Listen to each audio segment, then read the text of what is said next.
I never imagined that a simple curiosity about my last name would lead me to a dusty courthouse basement in Virginia, staring at a hand-written ledger that proved my entire family's wealth was built on a betrayal so cold-blooded it practically rewrote the history of our county. For 200 years, my ancestors were celebrated as pioneers and local heroes who saved a struggling settlement during the harshest winter on record.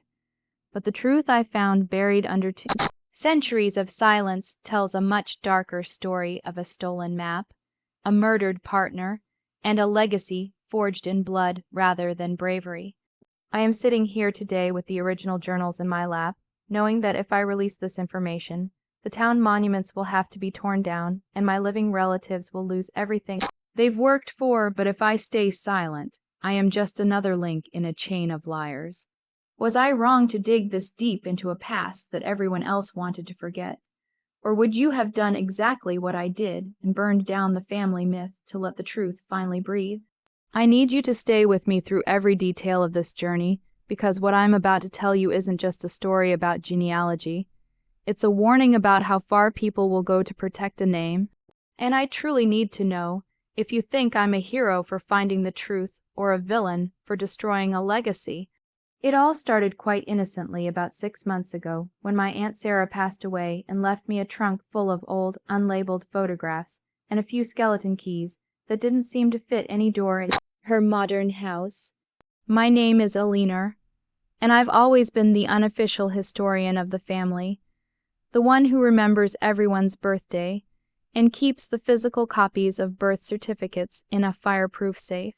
Growing up, the story of the Great Miller Expedition was our version of a bedtime story. We were told that in the early 1800s, our great-great-great-grandfather Silas Miller led a group of settlers through the Appalachian wilderness, discovered a fertile valley, and shared his resources to ensure no one starved.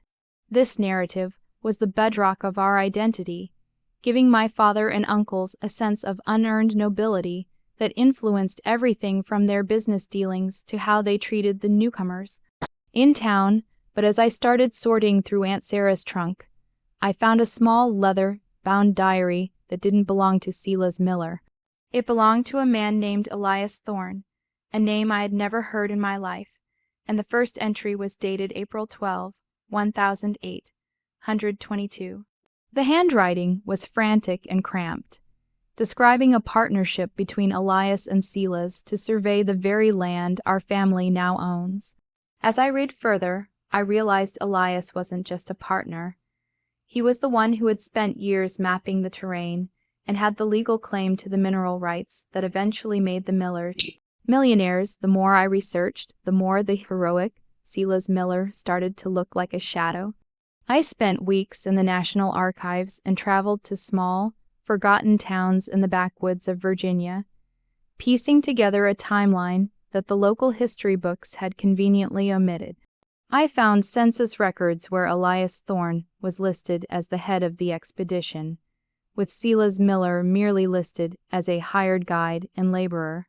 Then, abruptly, in the winter of 1824, Elias Thorne's name vanishes from every public record. There was no death certificate, no burial site, and no record of him ever leaving the territory.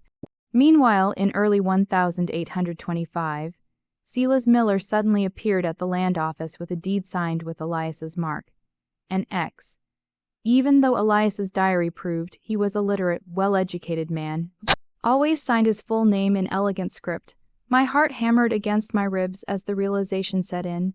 My ancestor didn't lead the expedition. He waited for the winter snows to trap his partner, took advantage of the isolation, and eliminated the only man who stood between him and total control of the valley. The foundation of our family was built on the disappearance of a man whose descendants were likely still out there, living in poverty while we thrived on their stolen inheritance. I tried to talk to my father about it, hoping there was some logical explanation, some forgotten piece of the puzzle that would clear Silas's name. My father, a man who prides himself on the Miller reputation, didn't even look at the diary I brought him. He told me that history is written by the winners and that I was disrespectful for trying to tarnish the memory of the man who gave us everything. He actually threatened to cut me out of his will if I continued this obsession with a dead stranger named Elias. That's when I knew I couldn't stop. I spent thousands of my own savings hiring a forensic genealogist to find if Elias Thorne had any living heirs. It took months of digging through obscure church records and marriage licenses, but eventually we found them. A family living in a trailer park just 3 towns over, struggling to pay their medical bills, completely unaware that their 4X great-grandfather had been the rightful owner of the land that the Miller family now uses for its private golf club and luxury estates. They had the same eyes as the man described in the diary, and they had their own family legend, a story about an ancestor who went to the mountains to seek his fortune and was never heard from again, presumed dead by bandits. So that's the situation I was in, standing between a family I love but who are living a lie and a family of strangers who are the rightful heirs to a legacy that was stolen at the end of a cold blade. I had the diary, the maps, and the proof of the forged deed sitting in my car, and I had to make a choice. If I went to the press or a lawyer, I would effectively bankrupt my own parents and destroy the reputation of every Miller alive. Before I tell you what happened next and the choice I made at the town's bicentennial celebration, I want you to pause and comment below what you would have done in my shoes. Would you have protected your bloodline and kept the secret? Or would you have sought justice for a man dead for 2 centuries? The bicentennial celebration was the biggest event in our town's history, and my father was scheduled to give a keynote speech in front of the statue of Silas Miller. He stood there, glowing with pride, talking about pioneer spirit and the integrity of the Miller bloodline. I stood at the back of the crowd, clutching Elias Thorne's diary. I had invited the Thorne descendants to the event, telling them I had information about their ancestor, but they didn't know the scale of it yet. As my father reached the climax of his speech, he pointed to the statue and said, "We stand here because one man had the courage to lead when others failed." I couldn't take it anymore. I didn't shout. I simply walked up to the podium, took the microphone, and told the crowd that the man in the bronze statue was a murderer and a thief. The silence that followed was the loudest thing I've ever heard. I read the final entry from Elias's diary, dated December 1824, where he wrote about his fear of Silas's growing temper and his suspicion that Silas was tampering with their food supplies. I showed the projected images of the forged deed on the large screen meant for the family slideshow. The townspeople were in shock, but my family's reaction was pure venom.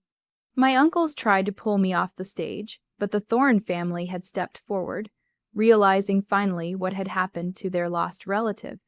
The aftermath was a legal and social hurricane.